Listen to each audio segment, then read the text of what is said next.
ঈদ মোবারক। আমন্ত্রণ জানাচ্ছি পল্লী টিভির বিনোদন বিষয়ক নিয়মিত অনুষ্ঠান মিডিয়া গসিপে। দর্শক, আলোচনা সমালোচনার লম্বা অধ্যায় পেরিয়ে অবশেষে ঈদের ছবি চূড়ান্ত।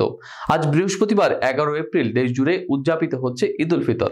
আর এদিন একটি দুটি নয় বরং 11টি ছবি মুক্তি পাচ্ছে।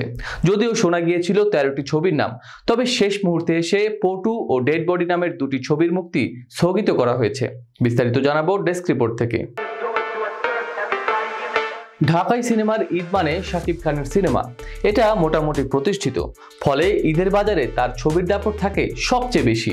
ব্যতিক্রম ঘটেনি এবারও।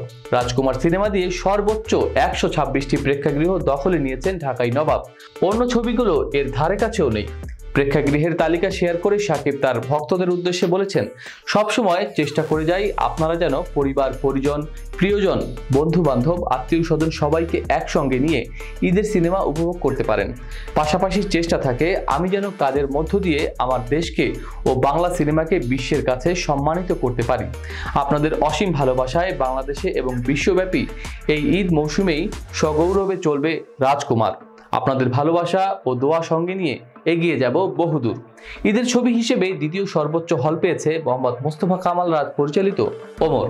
21টি প্রেক্ষাগৃহে দেখা যাবে শরীফুল রাজ অভিনীত এই ছবি। মিশুক মনি নির্মিত দেয়ালের দেশ ছবিটি ঘিরে দর্শক মনে রয়েছে দারুণ আগ্রহ। দেশ জুড়ে এটি 13টি প্রেক্ষাগৃহে চলবে।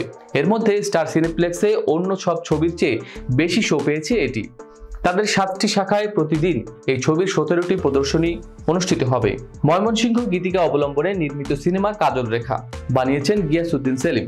এই ছবিটি দেখা যাবে 10টি প্রেক্ষাগৃহে। এই সিনেমারও কেন্দ্রীয় চরিত্রে আছেন শরীফুল রাজ। তরুণ নায়ক আদর আজাদ আসছেন লিপস্টিক সিনেমা নিয়ে, যেখানে তার সঙ্গে রয়েছেন পূজা চেরি। এই ছবি পেয়েছে 7টি প্রেক্ষাগৃহ। চিত্রনায়ক জায়েদ খানও সামিল হয়েছেন এবারের ঈদ উৎসবে। তার অভিনীত সোনার চর ছবিটি চলবে 7টি প্রেক্ষাগৃহে। ভৌতিক গল্পের সিনেমা মোনা জিন 2 পেয়েছে 6টি হল। দর্শক, এর বাইরে ফুয়াদ চৌধুরী পরিচালিত মেঘনা কন্যা 5টি, জসিমউদ্দিন জাকির নির্মিত মায়া দ্য লাভ 9টি, কাজী হায়াতের গ্রিন কার্ড 5টি ও ছোটকু আহমেদ পরিচালিত সিনেমা আহারে জীবন 5টি প্রেক্ষাগৃহে দেখা যাবে। আজ এ পর্যন্তই। হাসি, আনন্দ ও ভালোবাসায় ভরে উঠুক আপনাদের জীবন। সবাইকে পবিত্র ঈদ উল ফিতরের শুভেচ্ছা জানিয়ে আজকের মতো বিদায় নিচ্ছি। আল্লাহ হাফেজ।